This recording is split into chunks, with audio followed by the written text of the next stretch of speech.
Welcome guys, gals and non-binary pals back again to this week's episode of Buffy Boys, your weekly review of Buffy the Vampire Slayer from a queer, literary and feminist perspective. My name is Joel, I'm one of your hosts, and with me as always is my charming co-host Brian. Hi. How are you? Yeah, okay. Welcome back. Thank you. Why weren't we here last week? Tell us all about it. Because we're stupid idiots who decided to get a cat is why, to be fucking honest. Mistake. Don't care for anything, don't love anything, don't give a harbour shelter or protection in this world. It is not worth it. We had two cats a couple of years ago. We had our other cat, Whiskey. She was incredible. And she died. But I think every day, why did Booker not die? Our other cat, because he's the worst and I hate him. Because it should have been him rather than her. It should have been him. Really, yeah. So what happened was Joel very reasonably moved the cat 3 into the center of the room because he didn't want his students to know that he owned pets because they might think he has a heart. And therefore Booker saw this, jumped up onto the cat tree, yeeted himself off it with full force, and sent the cat tree fully into the TV screen, destroying the back panel. With great force and conviction. I would equate it emotionally to that moment in Buffy when you see that. Is it when Joyce comes back from the bed and they're like, "Oh, it's fine," because like we thought for a while that he had missed the TV. And then that's what I'm going for. But okay. I actually was going to say when Buffy is killing Angel and his soul comes back just before she has to go through with it. Okay. Because for context, the reason why I was doing all this feline feng shui was because of video calls and how they invade our personal space. Mm-hmm. But when I stepped out of the room for 2 seconds and it was a big bang. And I was like, I came back in and I was like, oh, thank God, such a lucky escape. It stopped inches from our expensive and treasured television. Sweat off my brow. And then several hours later, turned on the television to discover it had not stopped. It had bounced. Yeah. A stomach churning feeling. Yeah. So we now are in the market really for a different pet. So if anyone knows of any demon poker games that need buy-in, we have a finally aged cat to contribute to that. We did take the opportunity to replace the TV, though. It was awful. Everyone I've spoken to over the last couple of days has been like, "Oh, are you going to get a new TV?" So, and I was like, "What? We got a new TV the next day because we're not living without it. We can't live without a TV. We can't. We can't watch Buffy in the high definition necessary to do this podcast, and we don't want to let our listeners down. So we just had to invest all of the money we've made from Buffy Boys into a new television. Yeah, that's hilarious. Imagine making money from this podcast. That'd be so much fun. But we got a new TV, and it's better. The old TV wasn't actually that great. It was a reasonably entry level. It was a very cheap 4K TV, but it was very big, which was great.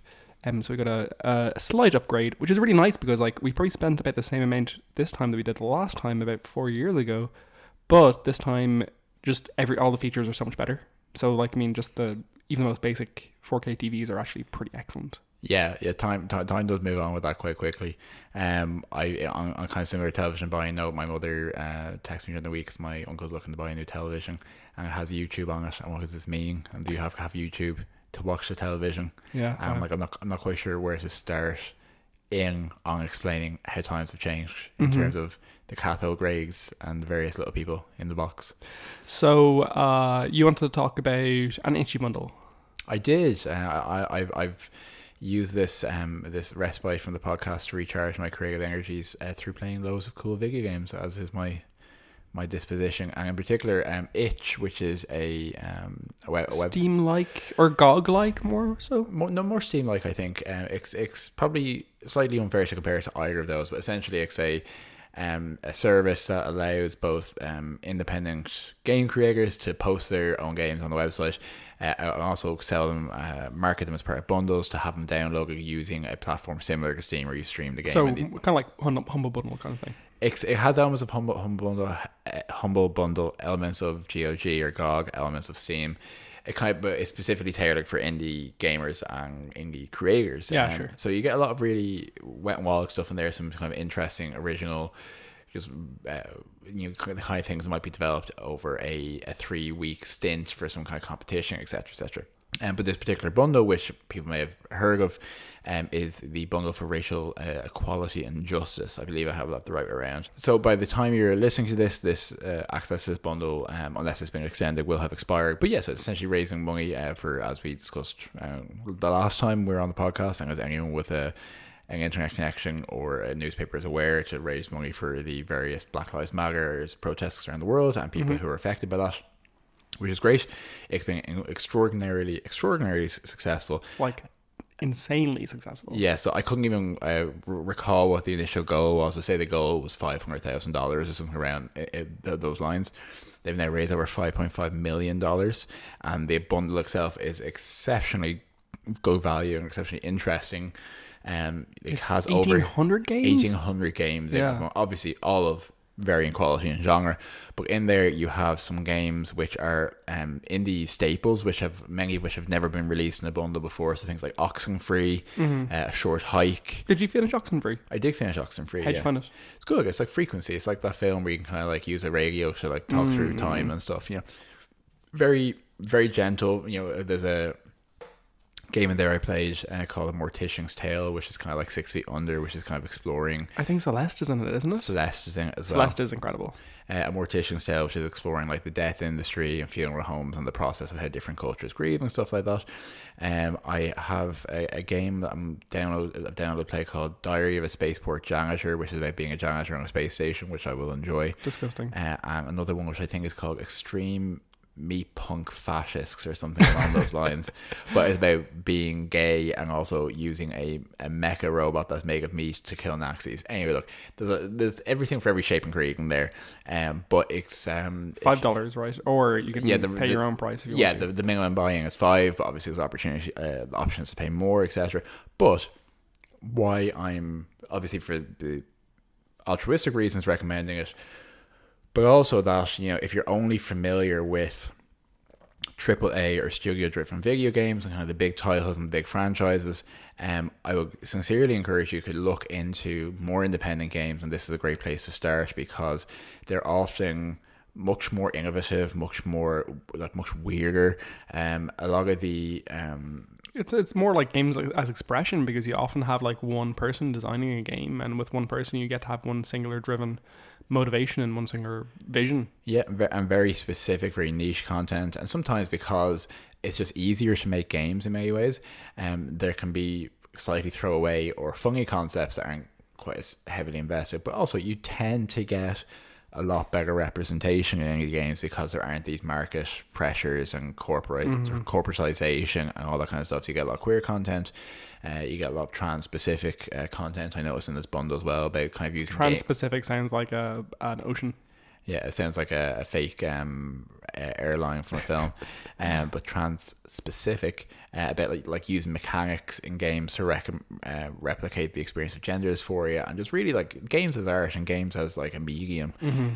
So yeah, I definitely recommend checking it out. I'm still sifting through some of the kind of like more interesting titles in there, but like some of these things, like A Short Hike, it's an hour and a half long. It's about a pleasant day where you try to hike up to the top of a hill, and that's it. And that's that's the level of engagement I feel capable of at the moment. So yeah, super cool, very exciting intersection of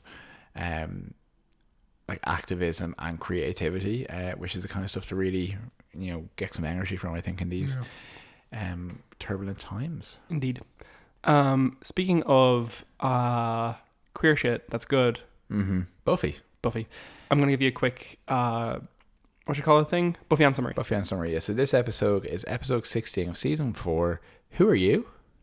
Who are you? Who are you?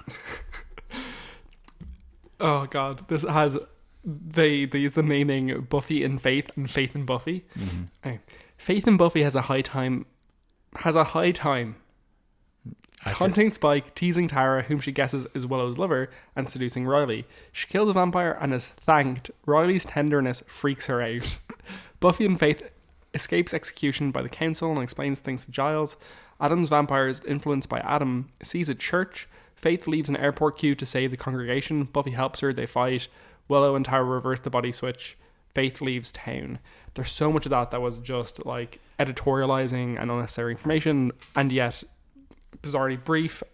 Wow. All the connecting verbs, all the context stripped out of it. There's a church, there's some lesbians, there's a vampire. That's kind of what this episode is about. Yeah, everything else, fuck you. So I'm going to instill a bit of structure on this, and because I am a kind and generous and honest soul, I will admit that this is a structure Brian has just kindly corrected me on.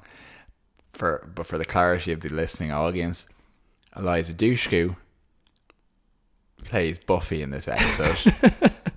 So in scenes where Eliza Dushku's actor is present, that's Buffy we're talking about in 95% of the episode. Yeah. And similarly, in scenes where Sarah Michelle Gellar is acting for 95% of the episode, that's Faith. So we're going to refer to the characters by their personality, not their bodies, essentially. Yes. Great.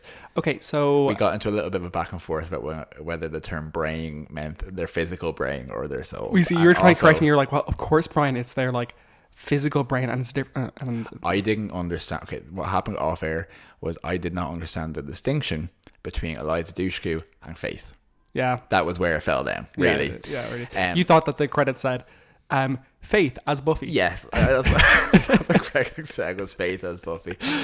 Okay, so I'm just going to do a quick finish my bookend summary there. This was first aired, it's fine, on February 29th, 2000. And it was written and directed by Joss Whedon. So I'll refer to them by their personalities throughout.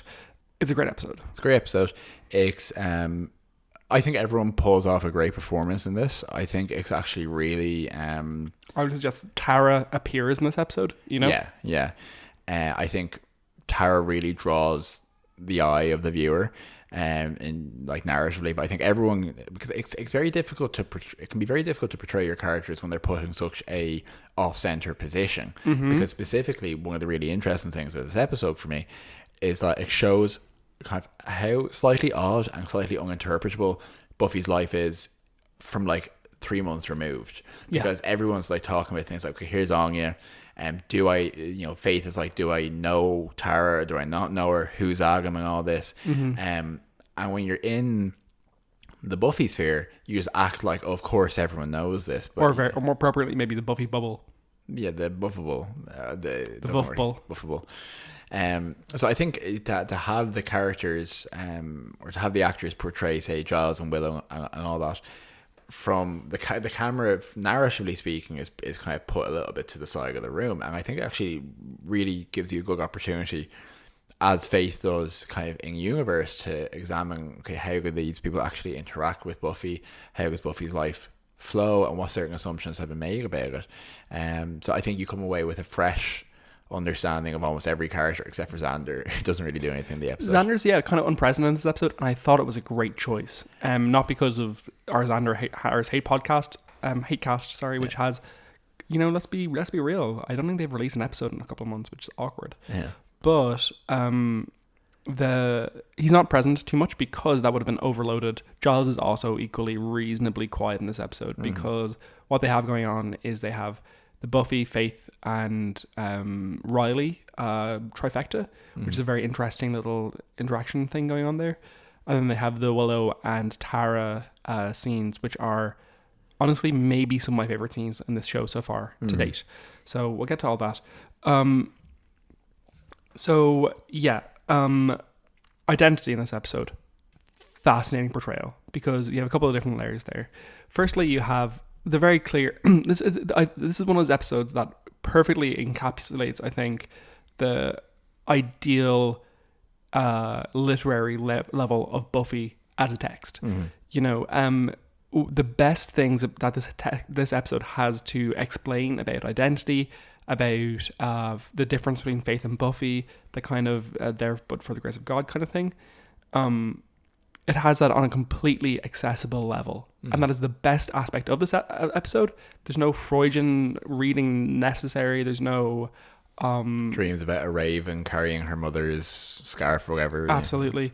What we can see here is that they have swapped places, and as viewers we see that Faith is shattered, realizing that the differences between her and Buffy are not only situational but like mental. and presumptive, and it's everything she experiences like destroys her psyche, and it's fascinating. So you have this in a couple of different times, very distinct moments. So Faith experiences a couple of things. I think the first big break for Faith in this episode is where she goes to pick up one of Joyce's lipsticks in the beginning of the episode when they've sent Buffy off to be taken away by the Watchers Council. And Joyce says, "Oh, that is one of the ones that Faith picked," or "That's the one that Faith picked. That's so weird." Harlot, yeah. And Faith looks at it. And like obviously there's the gendered the misogynist tone of that, harlot being often a word used for women who are more sexually liberal, let's just say. Oh no, that's not, like let's fuck that. Like we're not using stupid euphemisms. Women are more promiscuous in a positive way. Yeah, it's a term. It's a slightly archaic term used to negatively refer to women who are sexually active. Essentially. Yeah, exactly. Like fuck that fucking noise. Anyway, it creeps in. I mean, like, yeah, I hate. Yeah. I mean, because like in my head, I'm like, women who are like, in a more positive way, sluttier, Yeah. I'm like, don't know. That's like a gross term to use for so many people. And even if I'm intending it in a more positive sense, it's like not everyone's going to hear it that way. It's just shitty that like, women's sexual activities has to be commented on, even in this situation. Like, why am I commenting on it? Yeah. Anyway. Language is weaponized. That's why. Language is deeply gendered, weaponized. Racial specifically, always as well. Anyway, and homophobic. Yeah. Anyway, but you know what's not misogynistic, homophobic, or racially charged? Joyce Summers. I love her. Problematic Faith. Yeah. So she then looks at it and very oddly and disassociatively throws it away and says, "Burn it." Yeah. I'm sorry to cut across you, but that's actually an exceptional shout, which I do need to pin for the discussion of this episode. Faith dissociates a lot through this episode. Yep. And has a lot of, in terms of when Faith starts to lose herself in Buffy. Yeah, whereas by comparison, Buffy's identity is really well guarded through her experience. While we've been talking for seasons about Buffy's identity and Buffy trying to figure out who she is, when put in a situation where she's left with nothing but her personality and who she is, it's very clear that her personality is distinct, her morals are true, and her drive is genuine, and I think that's such a fascinating contrast. So that moment of her like having to express this self-hatred, it comes both far too easily, and it's bizarre because it's not what Buffy would do. Buffy would not say burn it. She'd be like, ew, or gross. She will make a joke about her Faith being assaulted by a woman in prison. For sure, that was very uncomfortable. But Faith presumes that Buffy hates her because Faith hates Faith, So Faith's self-hatred is on show in extreme ways in this episode, to the point where at the very end of the episode, when Faith is beating up Buffy in Faith's body, very importantly, she shouts, and like literally the line is, "You're nothing. Disgusting, murderous bitch, you're nothing." Like, I like that line has been quoted in every essay I've read about Faith throughout everything I've read about Buffy over the years, and my god, is a fucking incredible writing. Like, that is just, it is horrifying, because seeing yourself and having your self-hatred embodied in front of you in a very dissociative way is like, that's just like, there's so much of Faith's internal life is bleeding out into the page here, and it's just so hurt and harmed. And jumping, I think jumping around in the episode, one of the obvious tropes they're playing with here, and I think one of the reasons why Giles and Xander are sidelined so much is because Joss Whedon, I think, in writing this, has the intelligence to know that like he needs to really focus in, and he needs to really hone in on certain things in the time he has. Like, there's an entire scene where Faith is getting ready in the mirror, and very importantly, whenever Buffy is anyway evil, her hair suddenly crimps. It does, yeah. It has crimped here, and Faith's hair goes straight and lank to show her being a good girl. Or sorry, like Buffy's Faith's physical hair goes straight. Anyway, as opposed to her emotional hair. Yeah. So Faith has this big scene in the mirror where she's practicing being Buffy, and what she identifies about Buffy as being really specifically worthwhile in taking the piss out of, and trying to like test out this tone is like, that's wrong. Why would you do that? That's the wrong thing to do. Stop that. And it's both like, you know, a great pastiche of Buffy's, you know, do-gooder sense, but like it's also deeply inaccurate in lots of ways, because Buffy has shown herself to very much exist in the moral grey and to have to really struggle with the lack of black and white morality, as we've discussed loads in the podcast. And Faith doesn't understand that, because Faith has a black and white morality system. Yeah, I think what falls apart for Faith and what really shakes her in this is... Oh, actually, sorry, and the point I was making there was that whole scene just feels so like playful, exploratory, fun, interesting, fascinating, and it's a couple of minutes dedicated to that. And you don't get that if you also want to get Xander's storyline in there for the episode. No, absolutely. But yeah, no, absolutely. I think one of the things that Faith really discovers in the episode is she... Okay, well, first we see from Faith by the end of the episode, we imply that she's traumatized. We imply all this damage. We see it's absolutely, you know, on display, and we see how people who are traumatized often lash out in these very performative, defensive ways. And one of the ways she does that is by assuming that the rules that there are rules that Buffy is abiding by, that she does it because in her words, you know, something along the lines that Buffy is just a proper girl, no fun, no humor, etc. And that the reason she does this is slightly arbitrary, as if it's for following rules for rules' sake, and that Faith is displaying independence and personality by doing her own thing.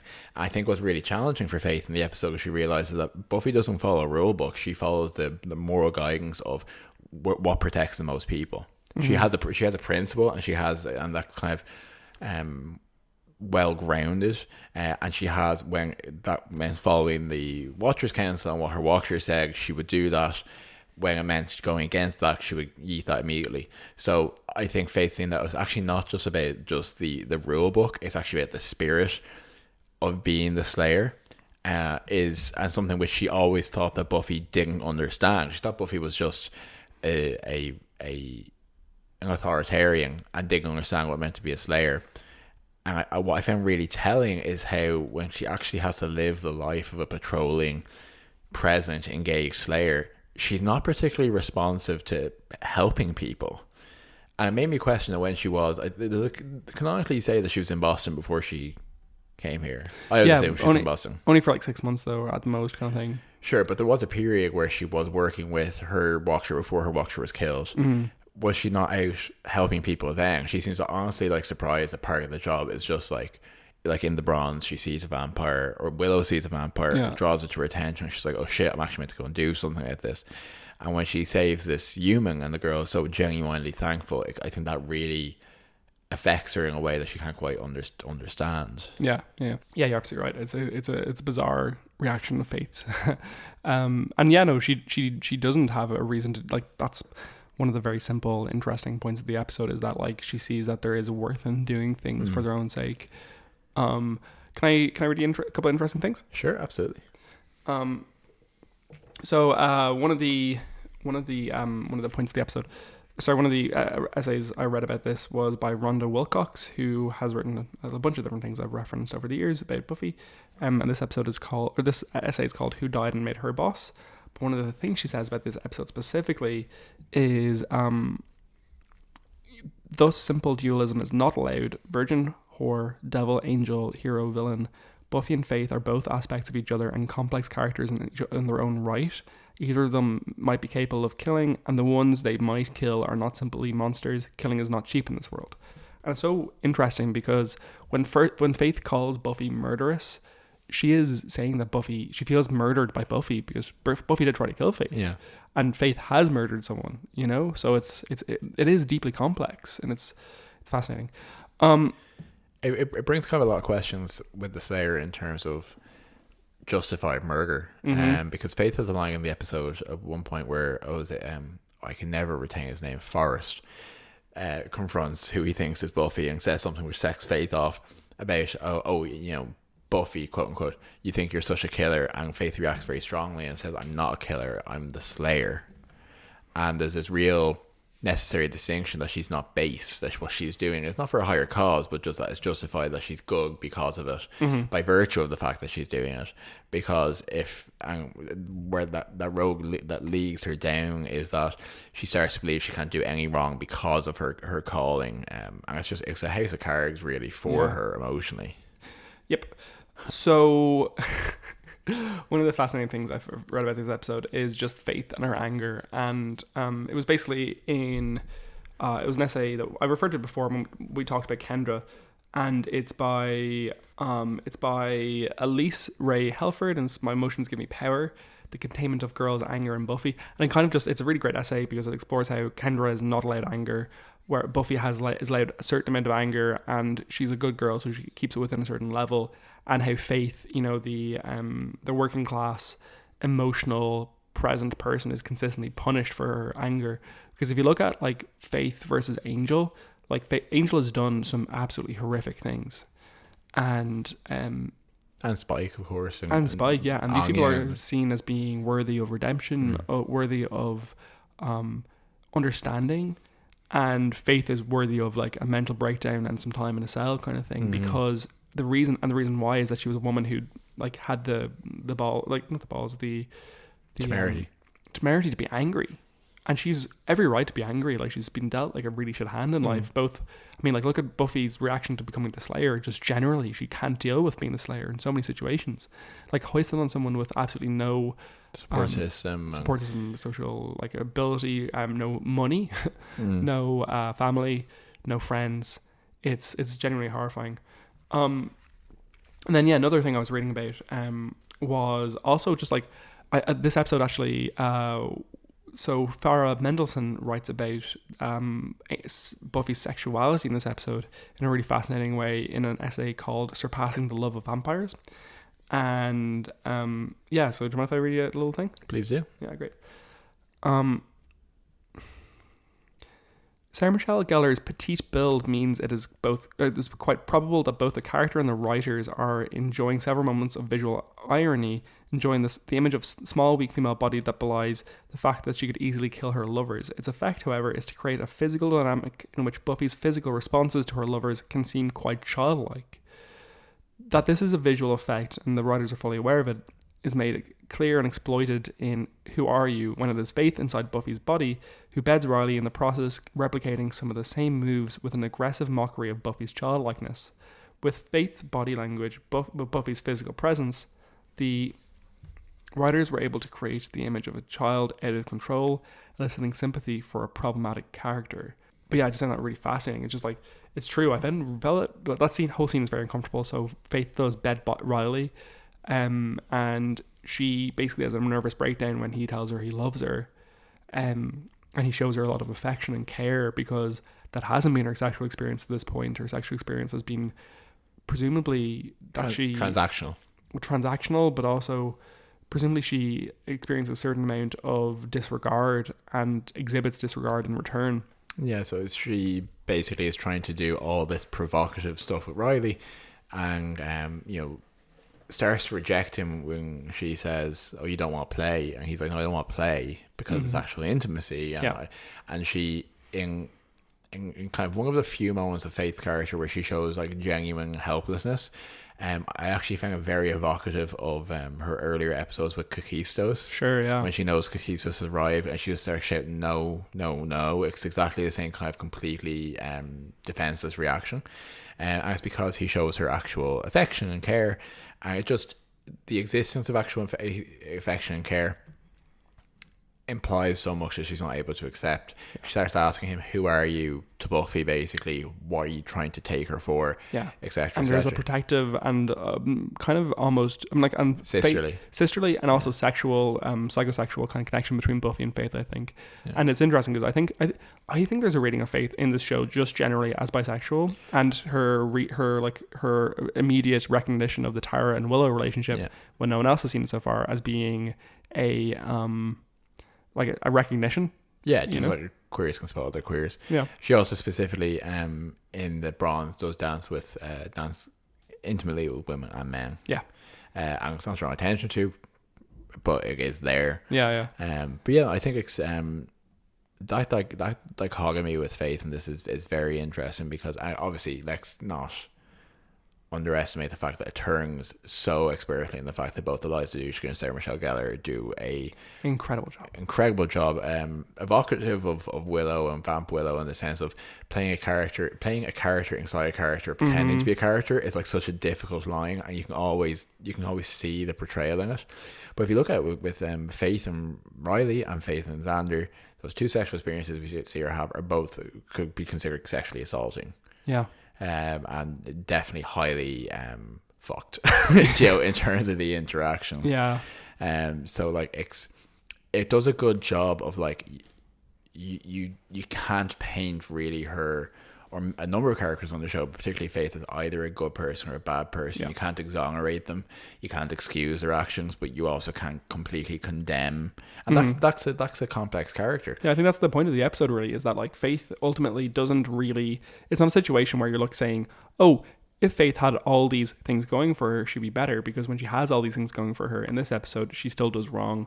But she's striving for better to some degree and trying to learn. Yeah. And Buffy, and yeah, it's funny because Buffy gets a taste. We haven't really touched on this too much, but Buffy gets a taste of how it is to be Faith, because the Watchers Council catch Buffy, and they're essentially just like abusing her. Let's be real, and it's because it's justified because it's Faith. Yeah. And be Faith, and they say that she's disgusting and awful, and it's kind of like that is the message that Faith has gotten her whole life. Very specifically, obviously, all men who kidnap her, bundle her in the back of a van. They say she perverted the Slayer. Yeah, perverted the council specifically. So there is a very interesting line where one of the thugs says that the council used to mean something until Faith came along. They acknowledge the fact that Buffy has rescinded the council and doesn't work for them, but they don't take issue with Buffy. That in this dialogue they specifically say that it meant something until Faith, and that she's trash, and that they show Kilgore while she slept and they spit in her face. So like there's such gendered misogyny and class issues there, even though they portray in the performance of this kind of blackout scene there's like a working class element to their portrayal, or like it's less of that's more to make a contrast between the more effete watchers, the genteel watchers, and these kind of dark alley men essentially. But like they treat Faith like shit. Do you know what I mean? And that is like how she's treated for her entire life. And anyone who can like look at what Faith does and just say, in many ways when they portray Faith as evil, it's like that's really oversimplifying it in many ways.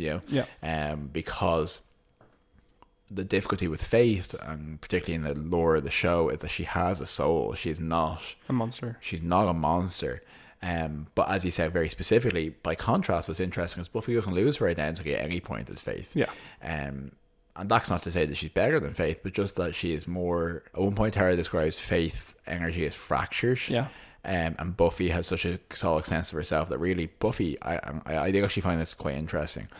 Buffy does almost nothing in the entire episode except try to get out of that van and get back, because she only has one goal, and as long as she's in the van, the plot can continue. As long as she's out, she's going to resolve it. Like that is the A to B relationship there. So they do sideline her for quite a bit. And then I think when they actually do confront each other, there is, I think interestingly, the body horror in this episode doesn't really come from Buffy being in Faith's body. She's inconvenienced by it, but she's not horrified by it. And Faith revels in the opportunity to be in a different body. The body horror in this episode comes when Faith is put back in her own body, and then she is disgusted, and she looks absolutely trapped in her skin. I think that's really evocative. Yeah, it's awful. So let's move on quickly to the Willow and Tara scene, and then maybe we can wrap up a little bit. But Joel, I fucking love that scene. So basically what happens is that Tara has identified, because she's like reasonably powerful, let's be real, that reasonably powerful witch, that Faith is like Faith, essentially, that there's something going on there, and they say they're going to have to do an astral projection-ish into the nether realm to find out, and Willow's going to go and Tara's going to be her anchor. But before all that, basically they have a conversation where Willow says, I'm going to go meet my friends. And Tyra's like, oh yeah, okay, you enjoy kind of thing. And Willow's like, well, you know, I would bring you along, but like I don't want to share you with them because everything I have I kind of have to share with the Scoobies, and you know, this is just mine and blah blah blah. And Tyra has what I think is like maybe my most remembered line of this whole TV show, except for when Buffy catches the sword and says me. Or something about cheese. Yeah. Oh, the cheese thing, yeah. But, which is that she says, I am, you know, and then Will says, what? And Tara, like, very beautifully, directly to the camera with extreme tenderness, says, yours. And it's just, like my little gay heart entirely melted. I felt it again. Yeah. You're watching it now. I did too. I think it's that moment when you watch it, particularly as a younger person, particularly closer to when I broadcast, it's that electric moment between, oh, this seems really gay, and it's like, it is gay. Yeah, imagine like being like maybe 15 and a lesbian in 2000 and watching this and being like, God, I think maybe, and then having that and just being like, that is. There's no other reading of that, you know. Or and then you post online and some straight guys are like, no, that's definitely not. So well, actually, Alistair Crowley's Bible, it says this about Wicked, etc. Yeah. I wonder if there was a lot of women watching this who were like, this seems like it's really gay, but that can't be the case because my friend Sarah and I talk like this all the time, and then 5 years later we're like, oh wait, we were all gay. Yeah. So they then go ahead and do this spell, and the spell is a sex interaction. There's no it's been acknowledged by producers. Not acknowledged. The intent is very clearly to be a sexual interaction. It's shot back to back with Riley and Buffy sexual interaction, and it's very clearly meant to. Sorry, Spike and Faith. It's both. No. It's Riley and Faith. Yeah. And it's very clearly meant to be a contrast to that because this is partnership. It's equal. It is deeply consenting and aware, and it is intimate and exploratory and just so tender because they're doing this beautiful, like they're creating a big huge O between them, which lol, and then Willow just has an orgasm. It's basically sweating and panting, falls back on the bed. It's beautiful, but it's a technique that they use extensively in the show, which is to intercut scenes which are directly related to each other, of course. So but there's a filmmaking technique that's called, I can't remember what it is now, but it's basically just like, you know, it's that Hitchcock thing where if you show a man looking sad and then show a child in the next shot, you're presuming that the man is sad about the child or his youth or something. You show a man looking sad and you show a happy scene, you're like, oh, he's sad because he's apart and all this stuff. And it's just like basically showing two shots back to back is implicitly linking them, yeah, because like I you know, it's only when you think about it you realize both how effective and prolific it is and also how bad it is if you do that badly. So if you were to show a scene where someone's crying and then you cut to a funeral, you presume those two things are going to either be thematically or narratively related, and if they're not, it becomes very confusing. Yeah, actually I know why. I remember what I remember this from, and it's that Dan Olsen video about the Suicide Squad, and because Suicide Squad specifically doesn't do that. Also the Dan Olsen video about the snowman, which has the same problem of like showing scenes that look like they're in the past but they're actually in the present day, and it's just bizarre. It's the whole thing. But and this show uses a lot to say things like, well, hopefully there's no more big bags in town, and then it'll cut to the big bag. You know, it's a very obvious technique. It's dramatic irony as well. So there's no question that when you're showing a very specific sex scene between Faith and Riley, and then this very intimate spell between Willow and Tara, that it's the same. It is a one-to-one relation. I think it's wonderful as well that the most genuine, tender, and sincere sexual interaction for any character in the show so far, because Buffy's interaction with Parker wasn't great. Buffy's interaction with Riley was interesting, but like, and Buffy's interaction with Angel obviously was like just soul destroying. Literally. So in this episode, showing the first genuine, sincere, queer, formative sexual moment, being a queer one, I think that's great. Yeah, and we look at Willow's development from her interactions with Oz to where she is now. It's been very incremental, but she's like such a she's blossomed so much as a person, which is really it's really exciting to see. And I actually think that she's really shifted up a gear. She has, yeah. Get the joke? Because she's not driving stick anymore. Very good, Brian. That's what they say. She's gone automatic. She has gone automatic. Automatic. And I actually, something I love about this episode, and I'll say this about Buffy all the time, is that it doesn't waste time on boring interactions, in the sense that there's this provocative scene where Tara is left alone with Faith in Buffy's body, who is mean to her, and then immediately she's kind to Willow, Buffy's not your friend, and Willow's not like highly defensive. She's like, no, she's literally not your friend. Yeah. I wixed her, and she's full of pain. Worst shows don't do that. Worst shows like have like further confusion, a whole act about it, where it's like, how dare you say that about Buffy? She, etc. And Willow just believes her. They fix it. And similarly, play more for laughs when Buffy goes to Giles. They have a great little interaction where Giles is like, well, tell me how whatever, how I'm meant to believe it's you.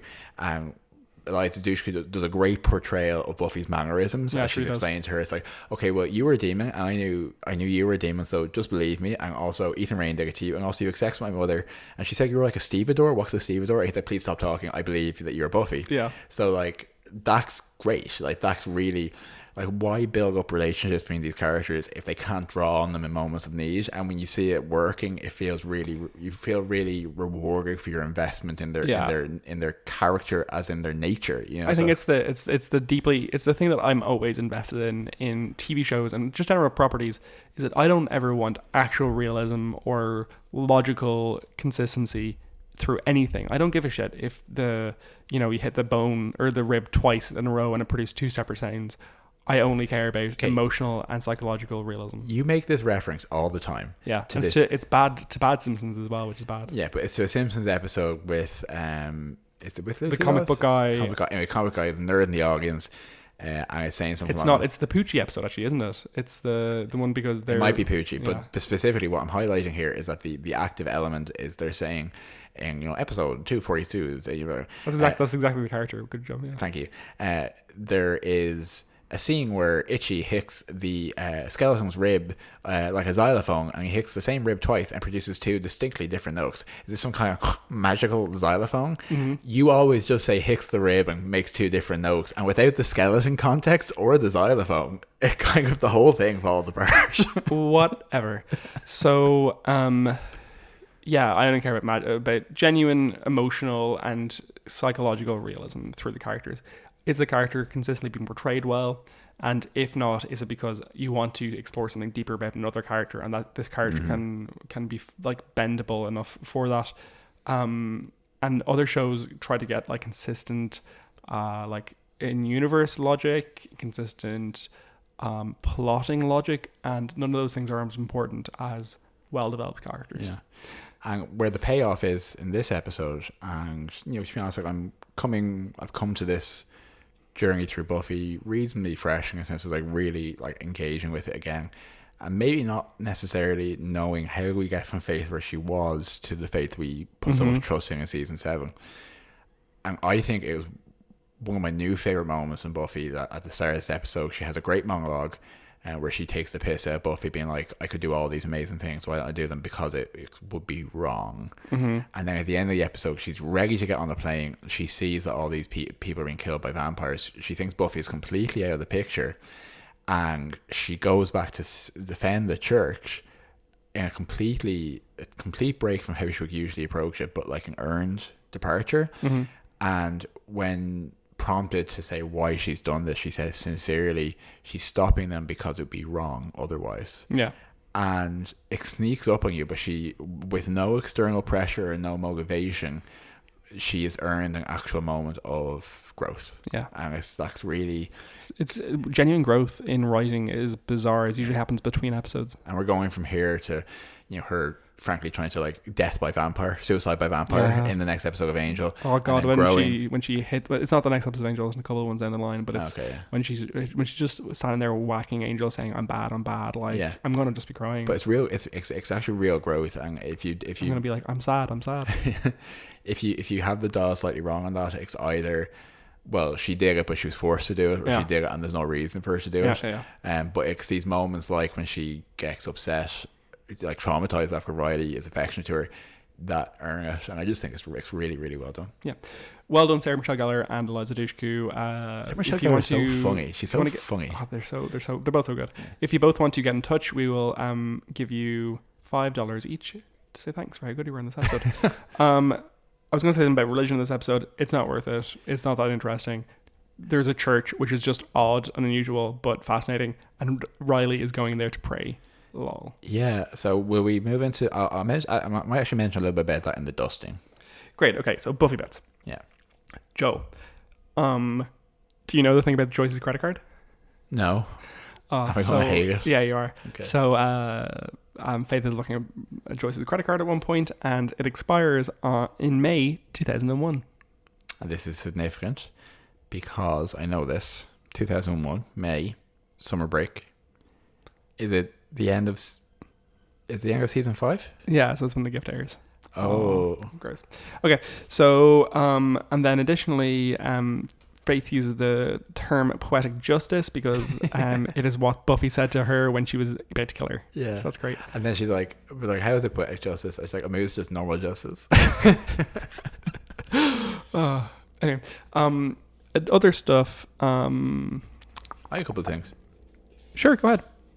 So yeah, so the stuff about religion in the episode, again, it's counterpointing a little bit with the angel stuff we discussed recently about how they never characterize vampires in the Buffy universe as related to Christianity specifically in many ways, or part of the Christian mythos, as it were, excepting 1 or 2 episodes. And in this one, they specifically have the vampires take over a church. And I kind of understand this symbology because they're trying to... Agam's pushing them during the day to take over a church. That's very, very bolshy. But the vampire says, is God not meant to be here? I can't believe I was afraid of him. And it's like, are vampires afraid of God and Buffy? Mm-hmm. I don't think so, specifically. So I thought that was kind of odd. I think Faith is as bad a liar as Buffy is. I think that's on display in this episode. I did note that Tara's room has no natural light in it, like at any point of the day. It's so true. Completely boxed in. Purely lit by incense. And I was curious, why does Buffy have a passport? Yeah, that's a good question, actually. Because does she go to Europe with her dad one summer? I think you're assuming that because that's just the kind of thing that someone like Buffy would do, but I don't know if that happens. I just thought it was slightly odd because I think my understanding is a lot of Americans don't necessarily need like 90% of Americans don't have passports or something like that. Yeah. And then just like a few questions to consider going forward, like what work does the council have to do outside of the Slayer? Like what could they do? They just maintain a library, I have to presume. Yeah. Actually, I want to ask you, maybe we've talked about this before, when does Tara find out about the Slayer? Was that in a recent episode, presumably? I would imagine it was in the first episode that her and Willow meet, given that they met during Hush. Yeah. So, I mean, like, it's not like there's no conversation where she's like, and by the way, Buffy is the Vampire Slayer. I don't think that necessarily... No, I don't think so, because I think Willow kind of brings her in quite quickly because they have to do magic together. So there's no, there's no point in lying, you know? Yeah. Yeah, and lastly, I suppose there's some interesting stuff there. Obviously, the flirtation with Spike that Faith has, I think we can come back to because it's the first, I think, genuine expression that Spike might have some kind of attraction to Buffy, which I think is capitalized, obviously, on later on. And lastly, say Agam's kind of a little sideline in this episode, but I think it's important to note that the stuff he's talking about with the vampires, about how both he and the vampires are half demon, half human, kind of one foot in one world and one in the other, is very in line with the mixed identity issues that we're seeing in the main plot. And specifically, Agam describing the vampires as a paradox, more afraid of death than mortals are, stronger than humans but living in their shadow. I think it's very emblematic of the show and kind of quite an interesting way to look at them. Absolutely. Okay, so fashion, I think the number one thing is Buffy, or like Sarah Marshall Gellar, walking around with her crimped hair, her leather pants, and her tank top, looking great. Honestly, kind of like a effervescent, but kind of like Sandy at the end of Grease a little bit. Yeah. And yeah, Joyce looks lovely. Xander actually wears a blue, like kind of long sleeve polo neck t-shirt. And looked quite nice. I was confused about it. And Willow and Tara, neither of them are wearing anything too crazy in this episode. It was weird. There wasn't anything too mad fashion wise, I didn't think. A lot of leather jackets on the council folk as well. There's something about, like, you know, English men in their 30s to 40s to 50s in the 90s and noughties, where the leather jackets they were wearing were never going to be good. Yeah. They're all bought out of a horsehair suitcase down the market or whatever. Do you have any other fashion notes, Joe? Fashion, I think it was fashion light in terms of the episode. I do think that the way that, like, Buffy specifically doesn't get much time to do anything, but a key aspect of this is how Faith styles herself as Buffy. And I think you could She has easily really shiny red lips at one point. She looks amazing. Yeah, that would be the harlot lipstick. No, it's not specifically. You could overlook Buffy's fashion as just an incidental element, but it actually often does quite inform the show, and it's very on display here, I think. Yep. And death count. Yeah, so we have one vampire who is decapitated by Adam. Quite hilariously, I think. I think it was quite funny. Like, I don't know why Adam's so pithy.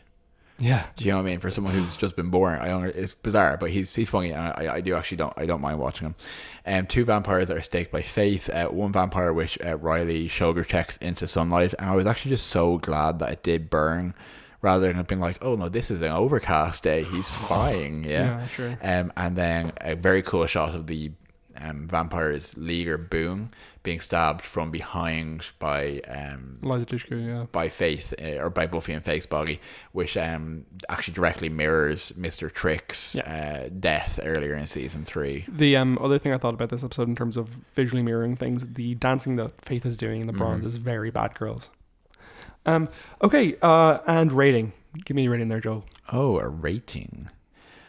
I would give this episode probably a 9.1 hastily rendered CGI Catras out of 10. Okay, tell me about that.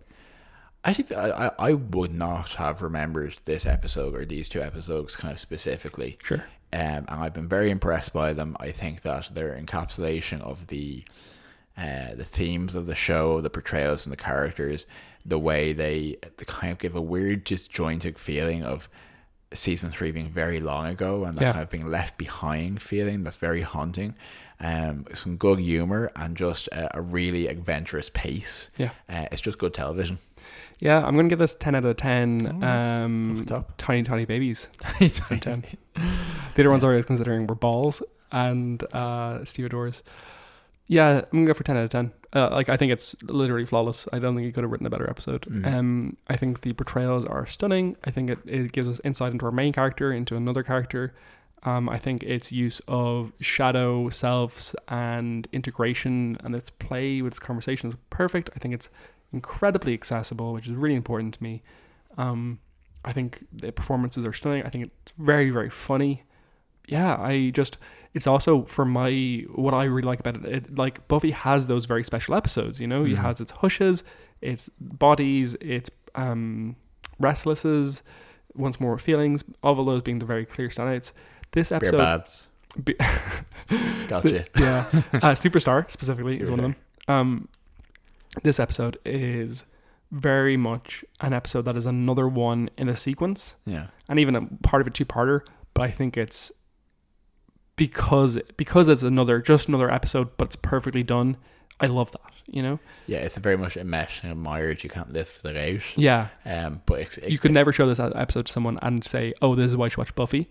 Yeah, I think actually fascinatingly, I think it might make Buffy look bad if you watched it with no context. Yeah, so. But I love it. Yeah. I love it. Love it. Okay, and next week on Buffy, with Buffy is going to be Superstar, as I mentioned.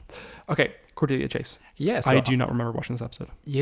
When I start talking about it, it'll come back to you. Oh, sorry, it was the fight ring. Yeah, so on Angel this week we watched The Ring. We watched it like 12 or 13 days ago. Yeah, well, this week it's conceptually. Yeah. It's kind of a fun episode, actually. Yeah, it's good fun. It's one of the episodes that I think of visually when I'm like, oh, that's kind of a ropey early season 1 type episode, but in execution it's better than its premise. Its premise is basically that there is an underground fighting ring where demons are taken and made dance, stab each other by rich businessmen, and that's kind of it. The set for its premise and its gladiatorial implications, the set is about 6 feet wide, so there is like a lot of imagination involved, but the angel gets captured and put in the ring.